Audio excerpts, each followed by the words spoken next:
अब तक हमने देखा है कि सूरज नाम का पति लेकिन जीवन का एक पक्का ब्रह्मचारी।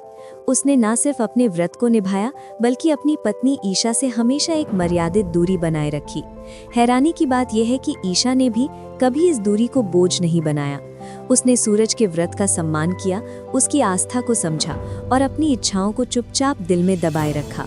लेकिन कहानी वहाँ करवट लेती है जहाँ ताने शुरू होते हैं।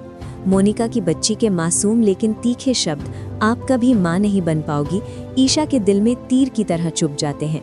ये सिर्फ एक ताना नहीं था बल्कि वो सच था जिसे ईशा खुद से भी छुपाती आ रही थी।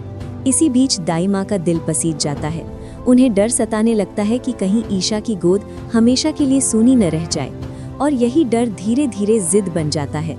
दाई माँ, जो अब तक धैर्य और मर्यादा की मिसाल थी, इस बार साफ शब्दों में कह देती हैं, जो करना है कर, लेकिन सूरज का ब्रह्मचारी व्रत तोड़वाना ही होगा।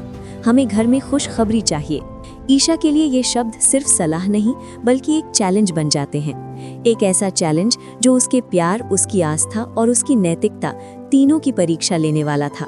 संयोग से सूरज जो दरवाजे के बाहर खड़ा होता है, दाई माँ और ईशा की पूरी बातचीत सुन लेता है, लेकिन उसे जरा भी अंदाजा नहीं होता कि ईशा सच में ऐसा कदम उठा पाएगी। उसे पूरा भरोसा है कि उसकी पत्नी कभी उसके व्रत को ठेस नहीं पहुंचाएगी। पर ईशा के मन में तूफान चढ़ रहा होता है।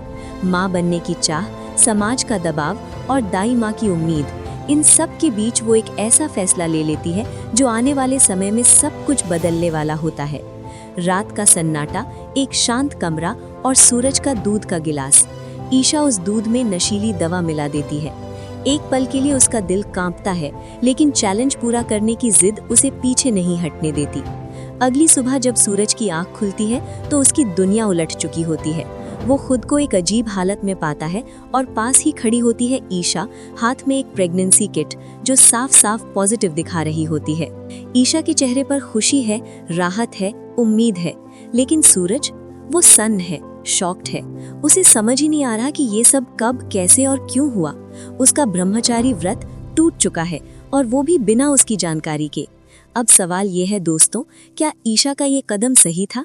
क्या माँ बनने की चाह किसी की सहमति के बिना इतना बड़ा फैसला लेने का हक देती है? या फिर ये एक ऐसी गलती है जिसके नतीजे आगे चलकर और भी भयानक होंगे? अपनी राय कमेंट में जरूर बताइए। वीडियो को लाइक कीजिए, चैनल को सब्सक्राइब करना मत भूलिए।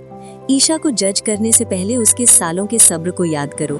अब आगे जो भी होगा उसकी जिम्मेदारी किसकी होगी? टीम ईशा या टीम सूरज? कमेंट में जरूर बताओ।